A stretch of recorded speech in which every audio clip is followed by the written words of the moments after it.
Private sector में, public sector में, सरकारी ऑफिसेज में आपको नौकरी मिलेगी और ट्रेनिंग मिलेगी।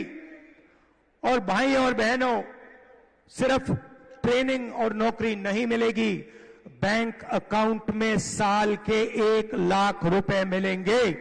10 साल मनमोहन जी की सरकार थी, जो पूरी तरह राहुल गांधी जी आपके ही कंट्रोल में थी।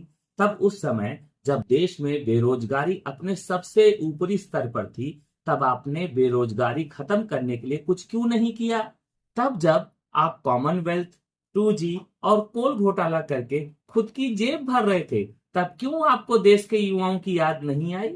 आपको पता होना चाहिए कि पिछले 10 वर्ष में मोदी सरकार का फोकस न केवल रोजगार पैदा करने पर रहा, बल्कि इंडस्ट्री का निर्माण भी सरकार की प्राथमिकता रही है।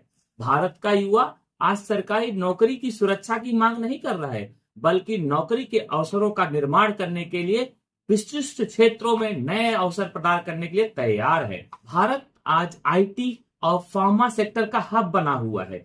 देश के युवाओं ने अपनी योग्यता की क्षमता दुनिया को दिखाया है। भारत में ही नहीं, दुनिया की टॉप कंपनियों के CEO आज भारतीय हैं। अमेरिका में एक कहावत है कि अगर आप टॉप कंपनियों के CEO हैं तो कहीं आपका लिंक पीछे से आप कहीं भारतीय तो नहीं है। Startup India, stand up India रोजगार के लाखों अवसर प्रदान कर रहे हैं। दुनिया टकटकी लगाकर भारत और भारत के युवाओं की तरफ देख रही है।